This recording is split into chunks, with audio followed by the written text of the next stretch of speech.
Hey, guys. I've got a wild ride to share with you.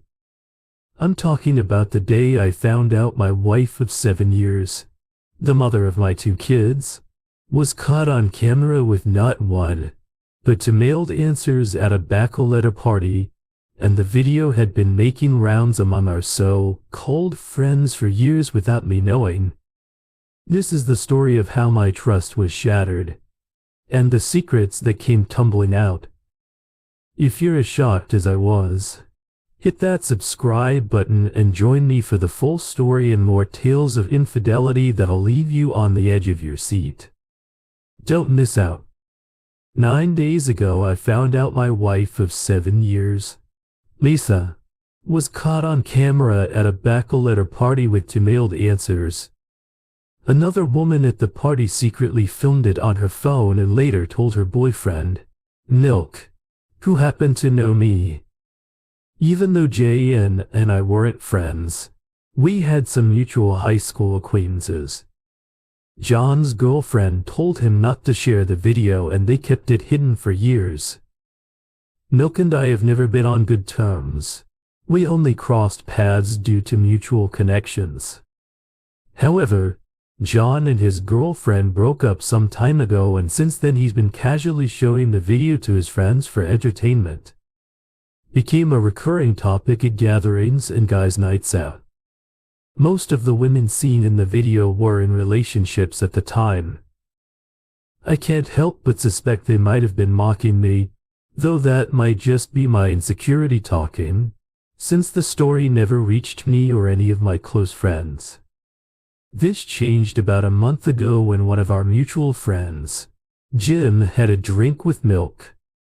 The conversation somehow steered toward the story, and Milk began joking about how his ex-girlfriend recorded a group of girls going wild at a bachelorette party, including 2 dancers getting involved with one of the women who happened to be my girlfriend at the time.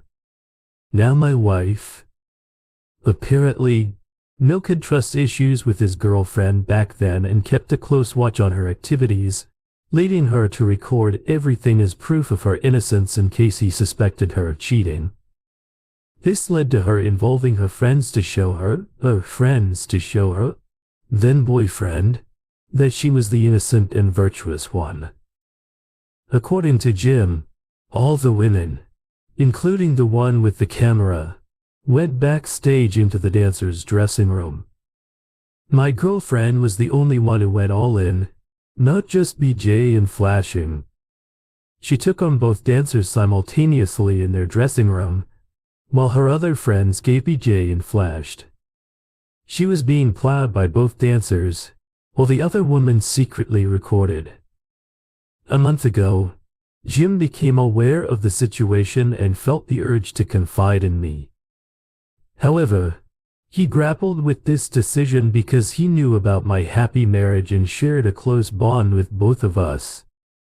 He understood the depth of our love, especially since we have 2 young daughters together, ag 4 and 6. And 9 days ago, on a Thursday, Jim reached out to me and expressed a desire to discuss something crucial. His tone indicated the significance of the matter. I believed it was a substantial issue, possibly related to some challenges he was facing and needed someone to talk to. Over the years, our friendship, which began in high school, had been characterized by mutual support. The next day we arranged to meet at a bar, and I noticed he was already there.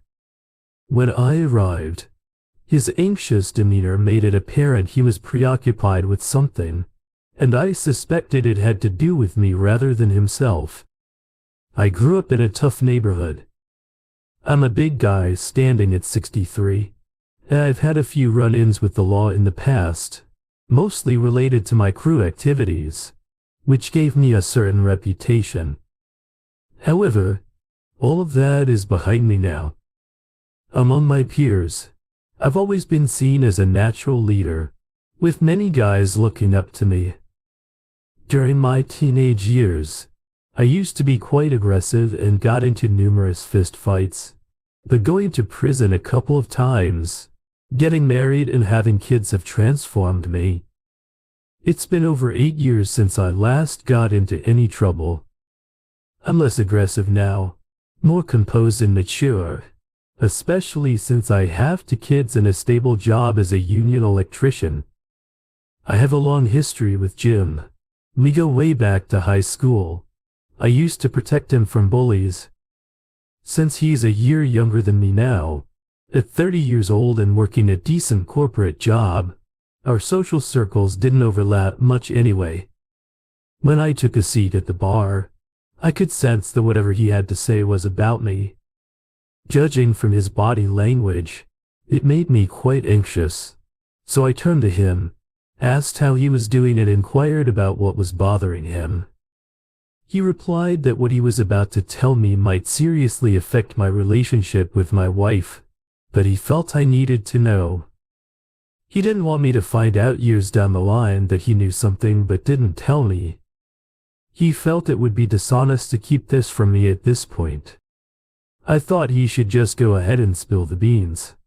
Then he dropped the bombshell.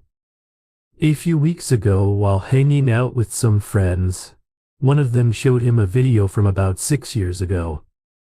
The video depicted my wife involved with 2 dancers in a dressing room. When I heard this, I couldn't believe it. I was flooded with emotions like anger, confusion, and shame all at once. I had the urge to confront him, thinking it might be some kind of prank, but deep down I knew it was true. I distinctly remembered the day my wife mentioned attending a bachelorette party for one of her friends 6 years ago. Back then we had been exclusively dating for about 8 months but hadn't moved in together yet. My girlfriend came from a traditional Irish Catholic family and she was exceptionally beautiful. I truly love my wife, so my initial reaction was to protect her honor and reputation. In the past, that told me might have even confronted Jim aggressively for bringing this up. Maybe that's why John didn't inform me earlier. Knowing I had a history of rage, I inquired if Jim had the video and he claimed it was on John's phone. He said he only saw part of it, but I suspected he was lying, because usually people don't watch just part of something like that. However, that detail doesn't matter. At this point I realized Jim wouldn't bring me here just to play a cruel joke about my wife's affair. That would be extremely risky with someone like me. So I asked him how I could contact JN and Jim said he could arrange something. I inquired if I could have John's phone number and Jim stepped outside to make a call. We went outside together and upon returning he told me John wasn't answering but had sent a text. Jim assured me he'd keep me updated once he heard back. I initially wanted to leave the bar and immediately call my wife, but Jim advised me to take some time to think things through before doing anything rash. So I decided wanted to stay at the bar and talk to Jim about my relationship with my wife, which had been great up to that point. I never expected her to be involved in something like this. During the first year of our dating, she did show a bit of a wild streak, but I didn't realize how wild it was until now. After that first year, it seemed like she had turned her life around, leaving that party phase behind. However, she does change when she drinks. When we started dating, she was still in that party phase, but that's no excuse, because we were in a committed relationship when she attended the bachelorette party. Our relationship, like any other, has had its ups and downs. Her issues with alcohol were a problem at one point, but she got it under control, mainly because of our first daughter. While I was talking to Jim, he received a text from Milk and said he could share his number with me. I immediately called Milk and asked if we could meet so he could give me the video on a flash drive. He told me he was out of town and would return next week. I expressed my interest in obtaining a copy of the video and inquired about how much he wanted in exchange for deleting it from his phone or any other storage. I hoped he'd agreed willingly, but he asked for 1.0. This was one of the reasons I never liked milk. I managed to negotiate it down to 1.500. There seemed to be no reason for him to hold on to this video. My wife and his ex-girlfriend were no longer friends, and his ex-girlfriend likely wouldn't hold it against him. I think he was just being a jerk. However, I was glad he asked for money, because it allowed us to create a legal agreement preventing him from releasing the video to the public, leaving me as the sole owner of the only copy. My aim was not only to protect my wife, but also my daughters and myself from further embarrassment. The thought of a tape of my wife circulating on the internet would be a significant embarrassment for my family. I wanted to control the situation as much as possible before dealing with my wife later.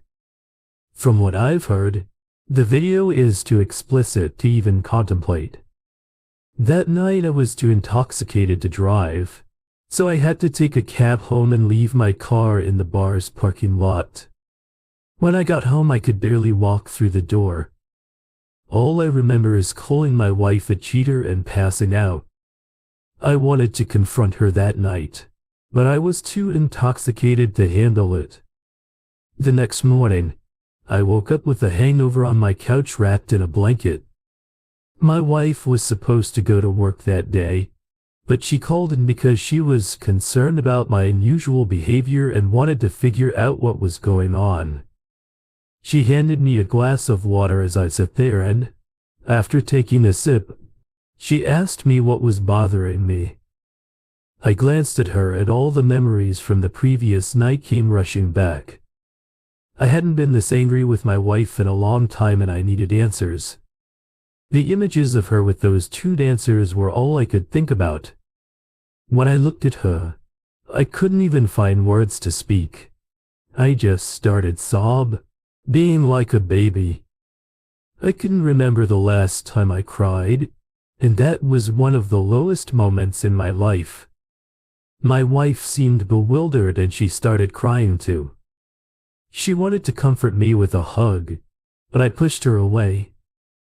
At this point she was getting frustrated and kept asking me what was happening. I finally told her that there was a video out there showing her involved with two dancers at a bachelorette party 6 years ago. The look on her face was one of confusion, and then she began denying it, claiming it was fake. She insisted that it couldn't be true, but I reminded her of which bachelorette party it was and asked if she was there. She admitted being there, but vehemently denied cheating on me. She said it was all lies, but I suggested that perhaps she was intoxicated and couldn't recall what happened. She fired back that she would remember if she had been with two guys. She asked me to show her the video and I replied that the guy with the video was out of town. At this point I really wanted to believe her. She seemed genuinely convinced that it wasn't her. I thought maybe it was a scam to extort 1.5 for me, but that amount didn't seem worth a stunt like this. I really wanted to see the video to make sure my wife was telling the truth. The guy messaged me that he'd be back in town on Tuesday and today was Sunday. So I've been quite anxious. I can't stop thinking about that video. My wife has been acting strangely around the house, doing extra things, as if she feels guilty.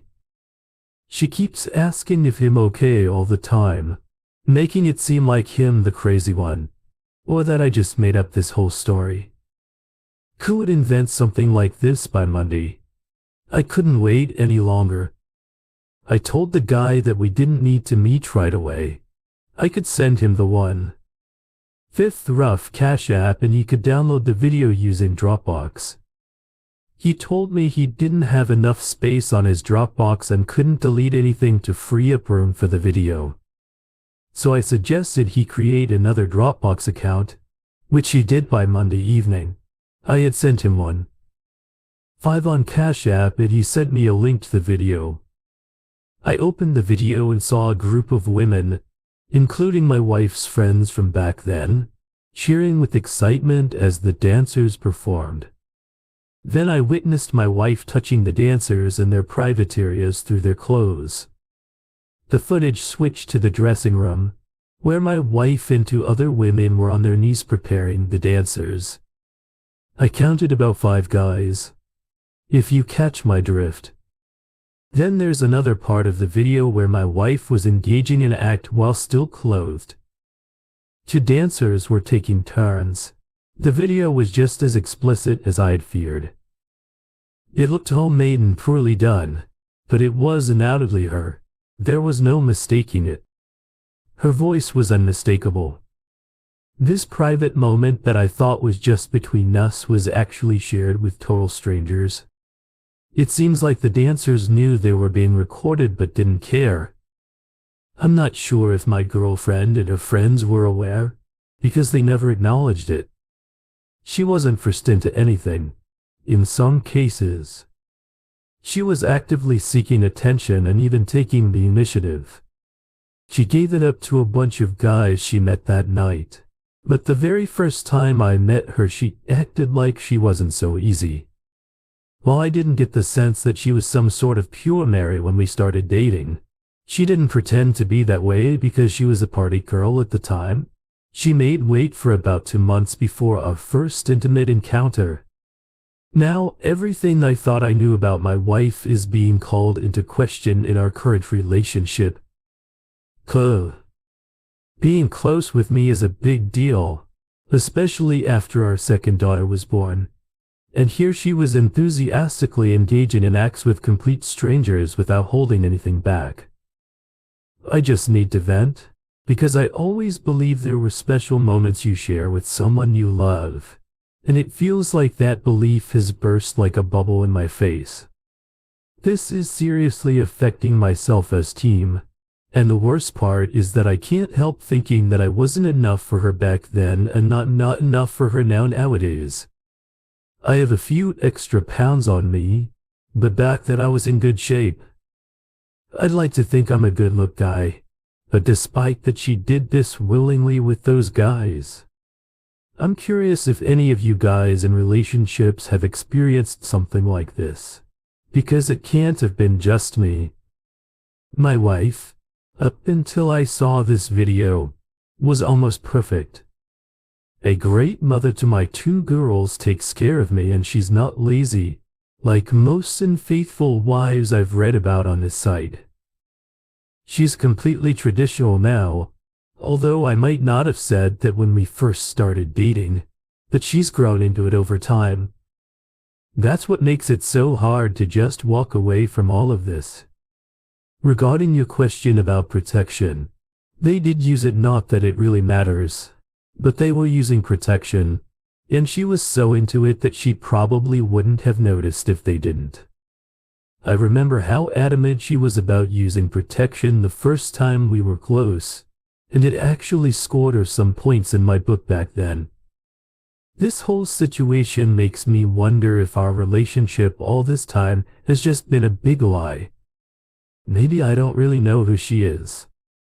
Perhaps she had other partners I didn't even know about, because she could have sworn on her life that the person in the video wasn't her before I saw it.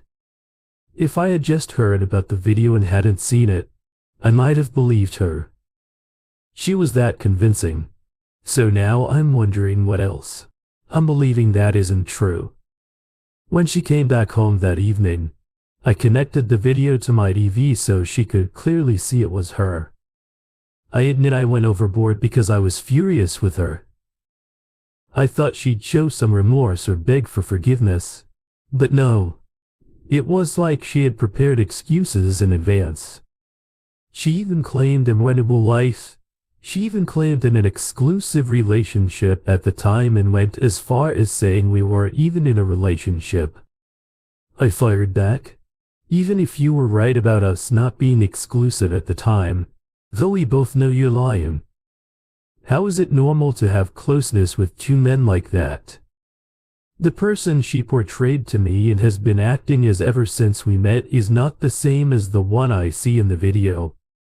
Then she changes her story again, claiming that she was drunk and that alcohol caused them to take advantage of her. I pointed out that she was clearly a willing participant and there was no point in the video where she resisted.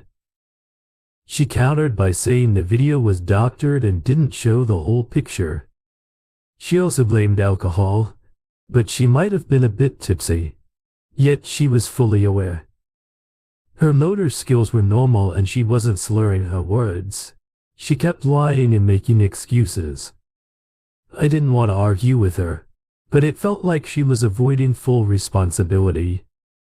She was upset with me for bringing this up, stating that it shouldn't matter because we were just friends with benefits back then, not in a committed relationship.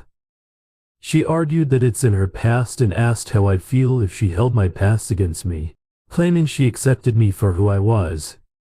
She questioned why I couldn't do the same for her.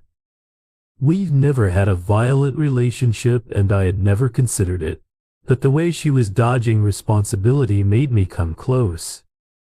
I didn't want to wake up my kids and I couldn't stand being around her that night. So I decided to leave the house with a few clothes and went to my co-worker house to cool off because I didn't want to do something I'd regret, especially since I was already on probation update. I packed some of my regular and work clothes and went to stay with a single friend who's also a co-worker. My wife kept calling me to come back home, but I ignored her calls. I knew I'd have to face the situation eventually, but I was too angry to be around her. She sent me texts about how I wasn't willing to forgive her for her past, comparing it to how she had forgiven me for spending almost a year in prison for aggravated assault and being on probation for 10 years, which has held me back in life. I didn't go to college, but my wife did, and she works as a physical therapist still. I earn more because I'm a union electrician during the day and take on additional projects, usually in the evenings and after work, which are quite profitable. I felt like her marriage had become a joke and I wasn't sure who she truly was. I'm not saying I thought I was marrying a perfect angel when I proposed to her. I knew almost everyone has some secrets, but this one felt like too much. I was aware she had a history when we got together, but I thought she was just like any other regular party girl. I remembered asking her how many guys she had been with and she said 5, which was obviously a lie, because that was after the bachelorette party. I knew about 3 of her previous boyfriends and the short flings she had, so who knows how many more I wasn't aware of. Still, a part of me believed that despite all this, we still had a great relationship, but another part of me wondered what other lies she had told me. At this point I was deeply confused and my life felt like it was falling apart. I couldn't stay with my friend for too long because I had electrical projects to work on and deadlines to meet. My house also had storage and an office for all my equipment, so I couldn't hide out at my friend's place indefinitely. 2 days later I had to return because I still had shared responsibilities as a dad and a contract deadline to meet. The thought of divorce or legal separation hadn't even crossed my mind. Yet I was still trying to process all the information. I felt deeply depressed, lost my appetite and had a strong need to talk to someone. My dad has always been there for me in times of trouble, although when I was younger I didn't often heed his advice, which got me into a lot of trouble. But as I've gotten older I've learned to listen to him more. I decided to call my dad and share my situation with him. He was surprised because he too didn't expect my wife to be that kind of woman, although he knew she had a somewhat troubled past, much like myself. My parents had grown fond of my wife because they believed she brought out the best in me and considered her a positive influence on my life. She had a knack for showing them the side of her that she wanted them to see, and she was quite good at it. Most people who knew her wouldn't think she was that kind of person, unless perhaps you were one of her close friends. My dad has been married to my mom for 36 years, so he has some wisdom about relationships. He did mention that things were different back in their day, since women didn't have access to social media, which amplified their interactions with men and means of seeking validation beyond their local area. Nowadays, women can attract attention from men all over the world through social media. I found out more about this when I checked my wife's social media accounts, but I'll talk about that later. My dad advised me to return home and be a stable presence in the household, especially for the sake of my kids. He suggested that I should listen to my wife in a non-judgmental way to reduce her defensiveness and consider reconciliation if she's willing to put in the effort. He emphasized that the grass isn't always greener on the other side, and if my wife was able to deceive me, who's to say the next woman wouldn't do the same? He acknowledged that it would be difficult to forget what had happened, and if forgiving her became too challenging, I should start considering alternative plans. After talking with my dad, I felt more motivated to return home and confront this difficult situation head-on. When I returned home to take my daughters to school, my wife wanted to have a private conversation with me. I told her we could talk later that night, and it seemed like she had been crying for a while. Honestly, I didn't feel much sympathy for her because she hadn't admitted to doing anything wrong. I received a text from Milk stating that he had deleted his copy of the footage and no longer had it. Since I couldn't verify this, I had to take his word for it. I also informed him that I would be sending him some legal papers, as we had agreed upon. That evening, my wife was already at home. When I returned, I was prepared for her to come clean and confess that she had cheated on me, essentially admitting that she had lied and presented herself differently at the beginning of our relationship. She was sitting on the balcony when I arrived, but even looking at her, I felt like I was staring at a stranger. The image I had of her before seemed to have shattered. I used to think that I was the only one with a troubled past, but at least everyone knows about mine and I'm willing to take responsibility for it. When I got home, she was on the balcony. We usually spend time there, especially in the summer, when the weather in New Hampshire is usually pleasant. During that time she greeted me when she saw me, but I didn't respond. I went inside, took a shower and changed out of my work clothes.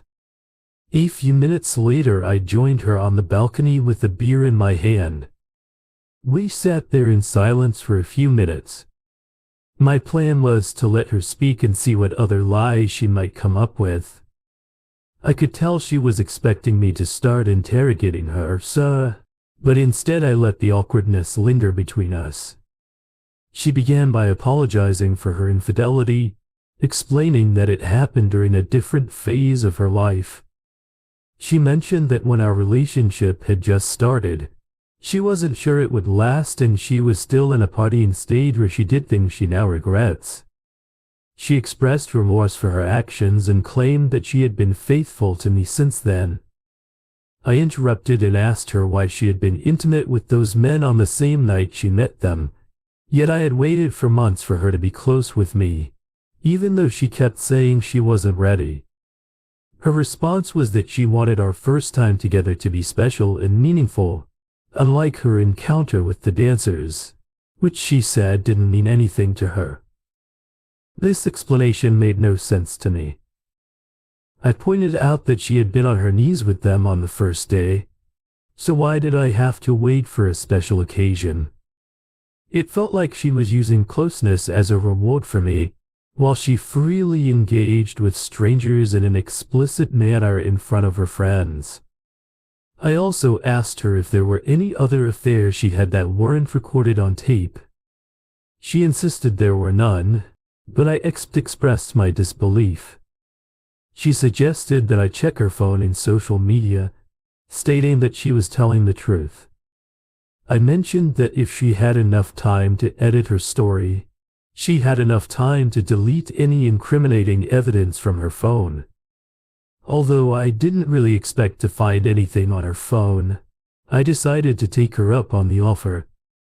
She gave me access to her passwords for everything after our conversation.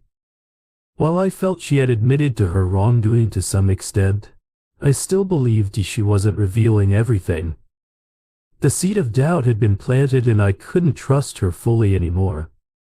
Nevertheless, I decided to follow my dad's advice and give our relationship another chance. That night, I couldn't bring myself to sleep in the same bedroom with her, so I asked her to sleep in the guest room the next day. I initially resisted the urge to check my wife's social media because I didn't expect to find anything. I figured she must have cleaned everything up if she had something to hide. However, I couldn't stop thinking about it and I found it difficult to concentrate at work. Eventually, I gave in and logged into her social media accounts, reading all her messages. I started constantly monitoring her social media and I soon realized how unhealthy this behavior was. While she wasn't posting explicit content, it surprised me how many guys were messaging her. I noticed that she was deleting these messages to hide them from me, because I had notifications set up and when I tried to check a message it would be gone by the time I got to it. I thought maybe attractive women typically receive this kind of attention, even those who aren't posting anything suggestive. Most of the men messaging her were from the Middle East and South Asian countries, so there wasn't much to worry about in that regard. A week later, our relationship was still strained, although we were at least talking. We hadn't been close since I discovered the affair, but my wife was making efforts to reconnect and she was growing tired of my constant reluctance to move past this. We had a conversation where she suggested we see a marriage counselor because she couldn't bear my behavior any longer. I explained to her that this was not something I could easily let go of just by talking to someone. I wasn't sure if our marriage could survive this affair and my obsessive monitoring of her social media and text messages was taking a toll on me. So I decided to stop, even though it made me feel worse, because it seemed like I couldn't trust her. I even began to feel like people were talking behind my back. Once I was at a local bar with some friends and saw some acquaintances hanging out with milk. I felt like they were looking at me and then turning away. When I noticed them, it felt like they were mocking me. I thought I might be paranoid, but because of the video, I couldn't help but feel like everyone was laughing at me behind my back. It was a really disheartening feeling and it left me feeling depressed, ashamed and sometimes even angry. I felt disrespected and the old me would have confronted them and given them a piece of my mind. These were grown men acting like little kids, but I guess some people never really grow up. Instead of confronting them, I decided to leave the bar and head home early.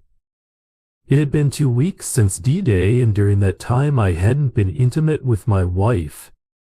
I was trying to give marriage counseling a shot because I was having a hard time moving on and getting close to my wife. The affair was constantly on my mind. My wife scheduled some counseling sessions and we arranged for a babysitter to watch the kids while we attended. Before our first session, I was concerned that the therapist might blame me for everything, as I had seen mentioned on the site. However, that wasn't the case. The therapist addressed my wife in a polite but direct manner. I won't go into all the details, but it felt like a thorough examination to get my wife to be completely honest and rebuild my trust. More truths came out and my wife's reactions made me think there might be more incidents like that, although we might never know the full extent. I didn't feel like my wife was telling the whole truth and the therapist seemed to share my doubts. The therapist encouraged us to work on reconciliation and provided us with techniques to rebuild trust. However, I wasn't convinced that reconciliation would work, because my wife seemed to want to control what I knew. After our third counseling session, it seemed like my wife was losing interest because she felt like she was constantly under attack. I was learning things about her that I had no idea about, and a side of her personality emerged during the sessions that she wasn't comfortable with. She even tried to persuade me to switch to another therapist, but I declined. She started making excuses, like showing up late and claiming she was too busy with work to prevent us from attending. Sometimes she would call ahead of time to cancel without letting me know. All of this led me to believe that she wasn't making a genuine effort to take responsibility for her actions. This was about 6 weeks after I found out about the affair date. I finally talked to that friend who told me about the video involving my wife. I asked if he knew how many people were aware of it. He said he was actually one of the last to find out among his friends, many people we went to high school with, and most of his friends already knew about it. He mentioned that he street stumbled upon it by accident. I also asked him about the guys who were making fun of me the other day, and it turns out they knew about it too, so I wasn't imagining things. It felt like most of the guys I encountered in our town knew about the video, and I was the last to find out. That was really embarrassing for me. When I got home, I shared with my wife how much it bothered me that so many people had seen the video and there was a chance it might still be out there. She suggested that we should move away from the area and she was willing to change her job. It seemed like she had been thinking about moving. Even before I found out about the video, I just had a hunch. It appears she might have been ahead of me in knowing about the rumors regarding the video, and there's a possibility she knew about it before I did. I thought it might be a good idea to reach out to some of the friends who were in the video. Some of them are no longer friends with my wife and some are still friends but might not be honest with me since they'd want to protect her. Others who weren't her friends have moved away. I tried messaging them on Facebook, but none of them have responded yet. Update. It's been 3 months since D-Day and I ended up being intimate with my wife. She had been deliberately trying to seduce me around the house and one night I gave in. It was more about desire and frustration than love, unlike before. For the first time since I found out about the video, she stayed in the master bedroom. The following night she tried to initiate closeness again, but I wasn't interested. I usually don't refuse closeness with my wife, so she got frustrated. She was willing to do things in the bedroom I used to beg her for, but I just wasn't into it. She attempted to cuddle with me, but it felt suffocating. I endured it for one more night. Then I couldn't take it anymore, so I started sleeping on the couch because I couldn't sleep otherwise. The next day she said she hated seeing me suffer like this over nothing and suggested giving me a hall pass for a year, but I explained that this wouldn't change. The fact that she wasn't the person I thought she was being intimate with other women meant nothing to me. I wanted something more meaningful with someone I loved, but I didn't feel like I could get that from her anymore. About 4 months in, I called my dad and told him I didn't think I could forgive my wife and that I was considering legally separating from her. My dad suggested I move to another place for a couple of months, thinking that some time apart might help. When I got home that day, I told my wife I'd be looking for another apartment close by, so I could still see the kids as often as before. She pleaded with me, but my mind was already made up. Update. A week later I signed a month-to-month lease for a furnished studio apartment near my house. All this time, I'd been having doubts about the whole separation idea. I didn't want to move away from my kids or leave my wife. I really tried to stay, but I felt like a temporary break from my wife would be good for my mental health. My intention wasn't to move out permanently, but to take some time for myself. Plus, I still have keys to my house where I keep my work tools and equipment.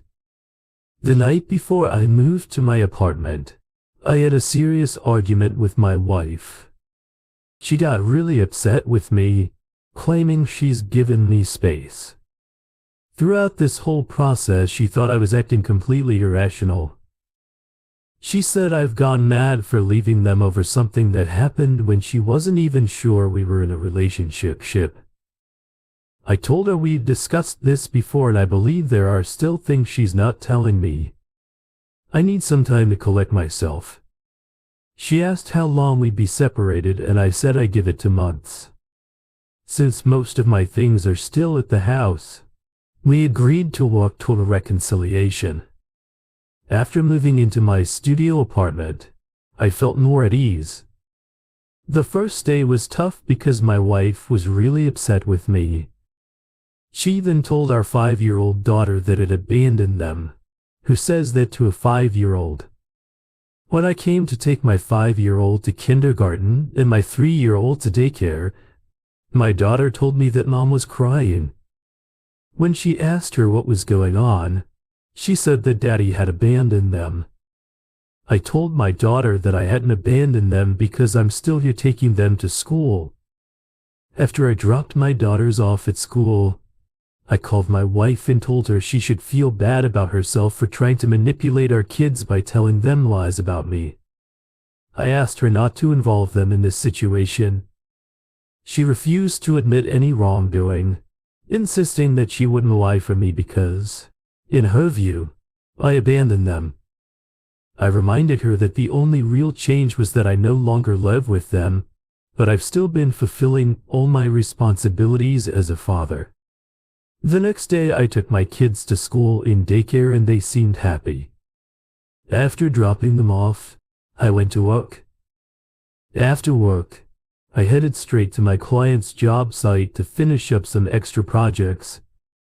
Then I went home to rest and it was pretty much the same routine every day.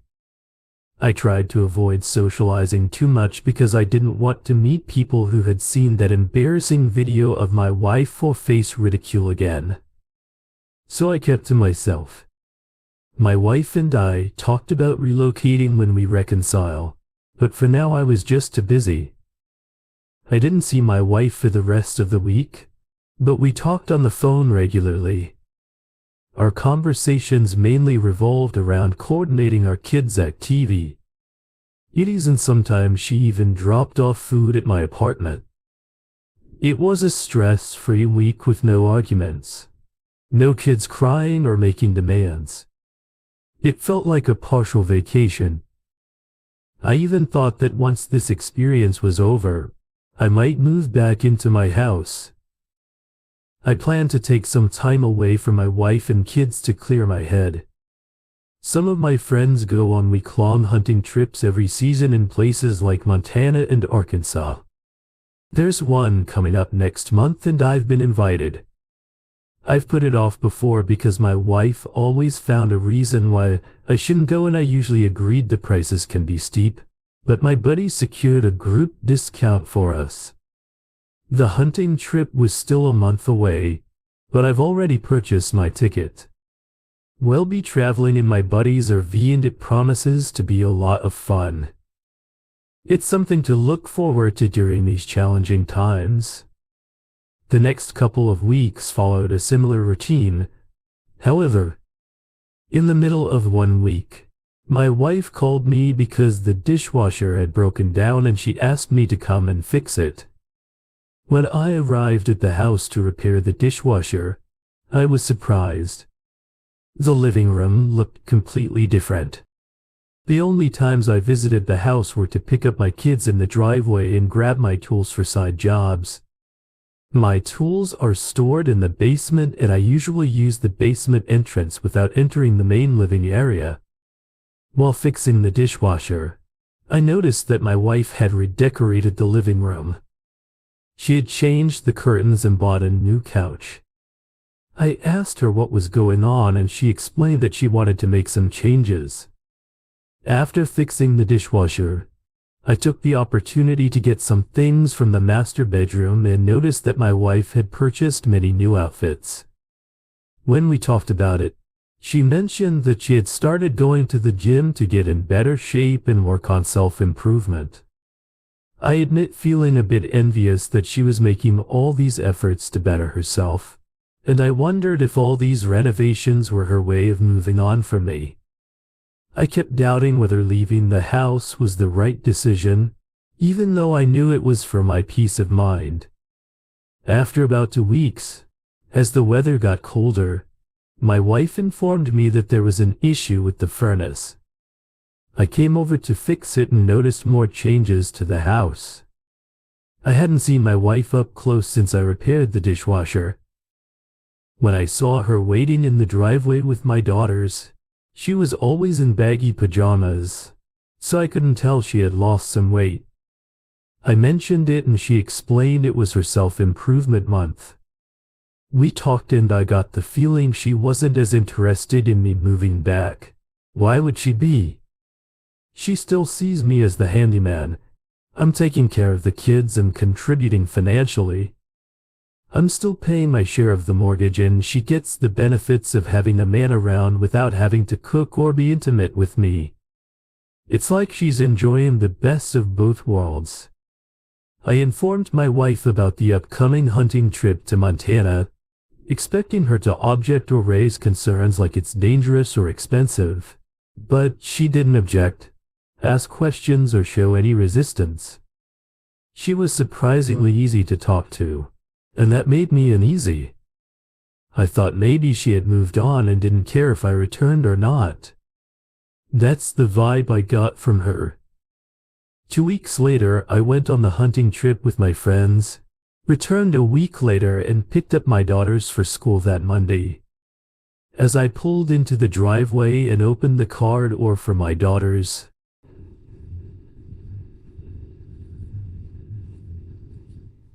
they seemed thrilled to see me. However, my 6-year-old asked if they were getting a new daddy, which struck me as a strange question. I reassured her that I wasn't going anywhere and asked why she thought they were getting a new daddy. She said there was a guy who stayed at the house while I was away. I initially thought my daughter might have mistaken the man for my brother-in-law who used to stay with us.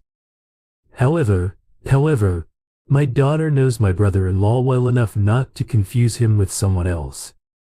I even asked her if she met Auntie Uncle Jemai, but she insisted that the man's name was Jacob, a name I'd never heard before. I couldn't access my wife's social media or texts because she changed her passwords. When I moved out, the name Jacob consumed my thoughts for the rest of the day, as I tried to recall if my wife had ever mentioned him before. Before my hunting trip, I noticed my wife was no longer enthusiastic about reconciling. She just wanted me to be there and fix things. I began to assume the worst-case scenario, that what my daughter said was true and there was a man, Jacob, involved with my wife. Romantically, I thought that if I acted unsure about Jacob, it would allow my wife to deny any knowledge of him, similar to her denials on the footage, where she tried to deny anything was happening and gaslighted me. So I decided to visit her the evening while my kids were asleep. I wanted to surprise her by showing up unannounced, but she didn't seem surprised, perhaps because she expected me. Due to my recent out-of-town trips, our relationship remained cordial. Although I sensed that the idea of reconciliation was losing momentum, we still operated under the impression that we should reconcile. I had the keys to the house, so I let myself in. When she saw me, she asked if I was hungry, but I declined expressing my desire to talk. We sat in the living room and I confronted her straight away about what I knew regarding Jacob and why she was having an affair. When we had agreed to work on reconciliation, I observed her body language closely to gauge her reaction. She ran her fingers through her hair nervously, a sign that she knew she had been caught. Swiftly she lifted her head and explained that Jacob was a coworker. They had a close working relationship, and since I wasn't around, she had called him for help with household chores. I pressed her further, asking if this help extended to sharing our bedroom. She gave me a strange look and, in a raised voice, I demanded an answer. She admitted that they had slept together twice, claiming there was nothing more. I didn't buy her story about just 2 times. I knew there was much more to it. I asked her how long this relationship had been going on, and she initially tried to deflect by saying that if I hadn't left her and the kids, this wouldn't have happened. I sensed she was avoiding the question, so I raised my voice again, insisting she answer. That's when she confessed they'd been emotionally involved for over a year and it had recently become physical. I reminded her that I had suspected something was amiss back when we were in marriage counseling, which was why she wanted to stop it. The therapist had seen through her lies and wanted her to come clean. In hindsight, I realized that I may have been deceived all along. I should have recognized that our relationship was built on a shaky foundation, as I didn't truly know who she was. I wonder how long their affair has been going on. I've read enough about infidelity to understand that a woman who had multiple encounters at a bachelorette party wouldn't be content with a simple, ordinary relationship like ours. I couldn't believe her claim that the physical affair only occurred during my absence, and because I was away I sensed there was more to the story. I asked her how she thought we could proceed with reconciliation if she had been involved with this guy for who knows how many years. She didn't correct me, indicating that it was clear. It was more than the 2 times she admitted. She confessed uncertainty about her feelings for him. When I calmly asked if she loved him, I saw a brief hesitation in her demeanor. I stood up from the couch and told her it was time to stop playing games. I pointed out that a woman who had closeness with 2 dancers and engaged in such behavior in front of friends wouldn't have done it. Just once. I expressed my relief that she was happy with this guy and stated that I now had valid reasons for legal separation. I acknowledged that we had a good run with our 2 beautiful daughters and suggested that it was time to call it quits. I used to wonder if I made the right decision by moving out, but now I'm certain I did the right thing by giving her the chance to make her mistakes.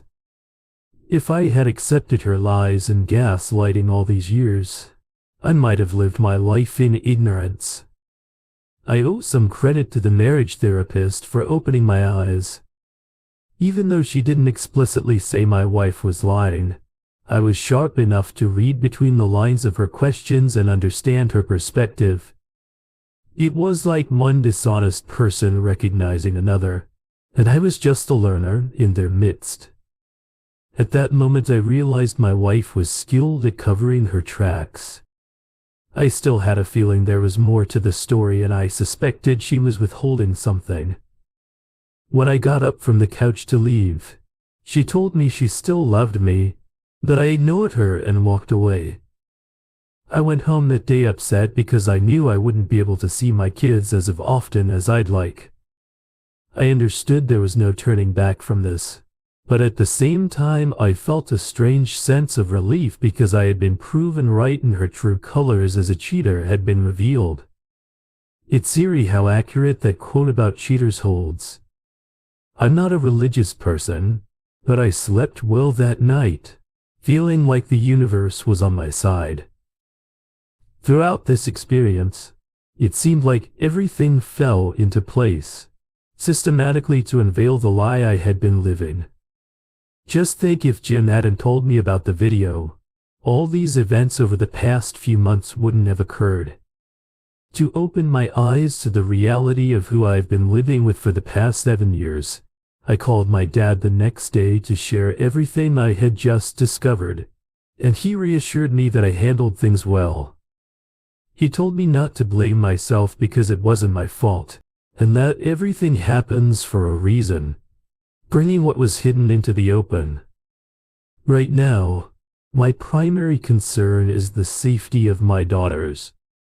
I need to know who the man my wife has introduced to them is. You've probably heard about individuals who date single moms with daughters for harmful reasons, and I wouldn't forgive myself if something like that happened to my kids. The next day, I picked up my children from school as usual. My wife called me to discuss our situation and mentioned she still wanted to reconcile with me, promising to cut off contact with the other man. I reminded her that she'd been in a relationship with him for years, so that wasn't the main issue anymore. For the first time, she challenged my belief that their relationship had been ongoing for years, claiming it only became physical recently when I abandoned her and the children. I saw this as an obvious attempt to deflect the blame, and I wasn't buying it. I pointed out that while we were supposed to be working on reconciliation, she had engaged in a physical relationship and even invited the man into our marital home. Instead of seeking revenge, I believed the right thing to do now was to get a divorce and focus on our daughters, because she had already given up on our relationship a long time ago. She responded by blaming me for giving up when I left home, and I hung up the phone to avoid arguing with her. Despite her beauty, I knew she wouldn't struggle to find another man, possibly even better than me. I'd hoped she would find someone better for the sake of my daughter, as the worst case scenario would be if she were having encounters with random men in my house, putting my daughters in danger. The next day, I reached out to one of her coworkers, who had worked with my wife for 2 years at the hospital as well as at her previous job. I called her unexpectedly and explained that I had recently suffered a work-related injury and needed a male physical therapist. I mentioned that my wife had recommended someone named Jacob and asked if she knew anything about him. I framed it this way because I knew she was knowledgeable about the workplace. She replied that she didn't know any Jacob, and the only Jacob she was aware of had been one of my wife's former clients at their previous job. I thanked her and ended the call. I realized that my question to her had been somewhat deceptive and she might eventually ask my wife about it. So I decided to confront my wife about her obvious lie regarding Jacob being her coworker. I couldn't wait to discuss this with her in person. Moreover, there was no telling when her coworker might call her and inform her about the strange call she received from me, her husband. Therefore, I acted promptly by calling my wife to address the issue. I asked her why she had lied to me about the identity of her affair partner, pointing out that Jacob had been her client for more than 2 years and she had lied about it. I told her it was my right to know that she wasn't bringing home strangers and potential dangers to our daughters. She responded by saying that Jacob wasn't a dangerous person. He was a widower and a businessman who owned several hotels in the area. She claimed he was a clean and trustworthy person she had known for years, and he had been her client when his wife tragically passed away. She mentioned they had good chemistry but couldn't pursue anything due to her marriage. However, when I left them, she decided to give it a try. Interestingly, she kept trying to shift blame onto me, while also admitting her own fault in the same sentence. After my call with my wife's coworker, I strongly suspected that my wife had been involved in a physical relationship with one of her wealthier former clients for well over 2 years or possibly more. I decided to do a background check on him, and thankfully he doesn't seem to have a history of criminal activity. I'd be dishonest if I didn't admit feeling a bit envious because this man was more successful than me. However, I also realized the importance of uncovering the truth about my wife continuing her secretive affairs. After the bachelorette incident, it was crucial for me to start fresh. Some of you might suggest a DNA test for my daughters, but I don't think it's necessary because they resemble me. To keep it short, 2 months later we got a divorce and I sold the house, splitting the proceeds. My wife moved in with her affair partner, who owns multiple properties, although his main residence is 50 mi away. I, too, relocated to another city for a new beginning. I found a better paying job and rented a condo with enough space to store my work equipment. Despite the challenges of adapting to a new area and securing contracts, I welcome the opportunity. Although I miss taking my kids to daycare every day, we share custody of my daughters and I get to see them every other week. Life after divorce isn't as bad as I thought, and the custody arrangement provides me with time to pursue my hobbies. I haven't ventured into dating, as I've been quite focused on work, and I don't foresee entering a long-term relationship anytime soon. Thank you for tuning in. Don't forget to subscribe, comment, and bookmark. We will provide you with more high-quality audio videos on the topic of infidelity.